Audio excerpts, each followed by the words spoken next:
Have you ever edited a portrait photo, but the colors turned out harsh or unnatural? In this video, I'll show you how to smooth out skin tones and create a soft, cinematic look, effortlessly. Let's start with this photo.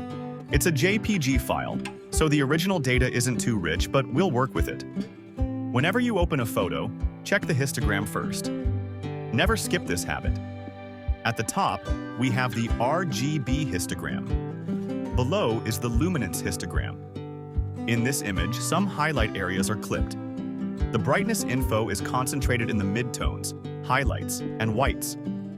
From the RGB graph, we can also see a high concentration of red pixels in the highlight and white areas. That already tells us this is a warm-toned photo. For those who don't analyze photos often, just by reading the histogram, we've already figured out the main tone of the image.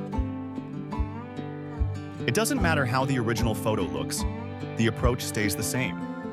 No matter the image, the logic behind editing is identical. We restore details and redistribute brightness in a balanced way. Let's identify where the highlights are blown out. Press the O key to activate highlight clipping view. We can see the overexposed areas, mostly on the hair, clothing edges. So what do we do with blown out highlights? Just lower the highlight slider. Sometimes, when adjusting skin tones, the result may look a bit harsh or plastic. A common fix is to increase the shadows and lower the highlights. In this image, the shadows are already close to the midtones in the histogram. So should we increase shadows more? If we keep pushing it, her hair might end up looking dry and brittle, right?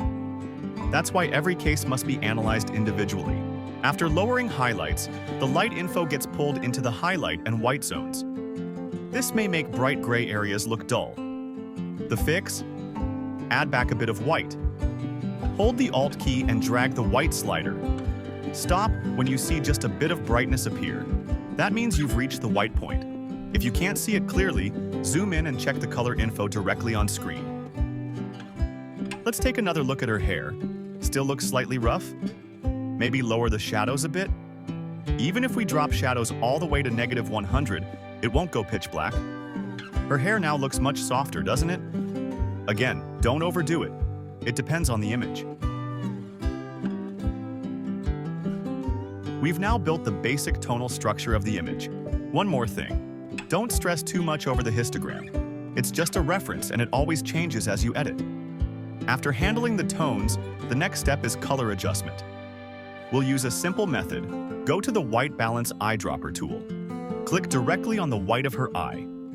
After that, you'll notice the overall color balance becomes more comfortable and pleasant.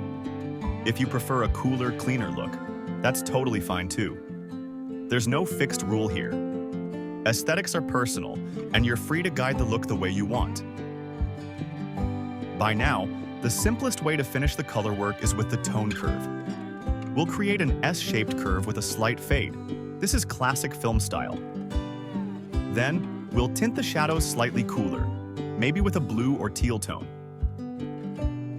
Add a tiny bit of warmth, like orange or yellow, into the highlights. You can even add a soft yellow tone into the shadows for a vintage vibe. All of this depends on your personal taste. There's no wrong answer.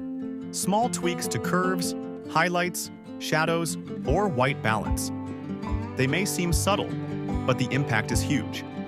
Now, let's add a soft flare to enhance the lighting mood. Use the linear gradient tool. Drag from the direction of the light source. Increase exposure slightly and warm up the temperature just a bit. Then, pull another gradient from the bottom upward and reduce the temperature slightly. This creates a warm, cool contrast. It's a simple but powerful way to create emotional depth. Looking at the full image now, it feels soft, artistic, and intentionally crafted. Now you've seen how intentional edits make all the difference. No tricks needed. If this was helpful, hit subscribe so you won't miss what's next. Thanks for watching, and see you soon.